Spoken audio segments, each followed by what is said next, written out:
多數係冇接受過任何治療嘅 DMD 患者咧，平均壽命咧可能都唔超過25歲嘅。如果當患者佢哋用咗類固醇啦，佢哋不單止可以改善肌力、延長佢哋行走嘅能力，甚至咧係可以增加佢哋嘅肺部功能嘅力量嘅。咁雖然佢係有副作用，但係類固醇咧其實係而家咧最常用，亦都係非常有效嘅治療之一。同時，由於 DMD 嘅患者咧，其實佢哋比較多出現有心臟嘅問題啦，同埋呼吸嘅困難，所以喺控制心臟疾病咧，好似我哋會用 ACE 嘅抑制劑啦，同埋咧用一啲呼吸機，亦都係好常見支援嘅方法。有物理治療師定期嘅訓練咧，亦都可以幫助到維持肌肉嘅功能嘅。咁透過呢啲支持嘅療法咧，其實 DMD 患者而家咧已經可以有更加長嘅壽命，甚至咧可以去到40歲以上。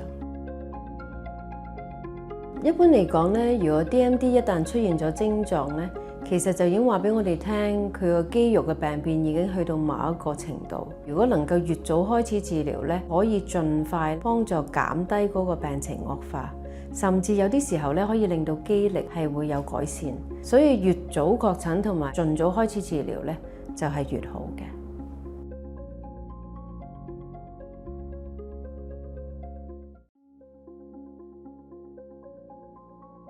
其實食適量嘅蛋白質咧，對於 DMD 嘅患者嚟講咧，可以改善到整體肌肉嘅功能嘅，但係效果其實有限，唔能夠逆轉已經同埋正喺度流失緊嘅嗰啲肌肉嘅。如果太多嘅蛋白質咧，其實都會增加我哋個腎臟嘅負荷嘅。如果長期咧吸入太多嘅蛋白質咧，亦都會損害嗰個腎功能。特別係本身如果咧個腎臟有問題嘅人咧，就更加要小心啦。咁同時大量嘅蛋白質咧，都會有啲時候咧會影響到我哋有消化不適嘅感覺啦，例如好似肚脹啊、腹瀉啊、便秘啊呢啲唔舒服嘅情況。咁所以我都會建議咧 DMD 嘅患者最好都係喺營養師同埋醫生嘅指導之下咧，盡量係用一個均衡嘅飲食啦，同埋適量嘅蛋白質嚟到配合其他嘅治療方法，咁效果咧先至會更加好啦。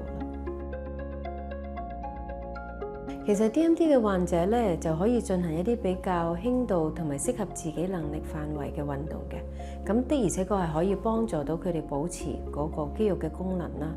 咁亦都要切記咧，就盡量要避免一啲劇烈同埋會造成傷害嘅運動。咁所以我會建議最好都係由物理治療師指導同埋建議之下咧嚟到進行嘅。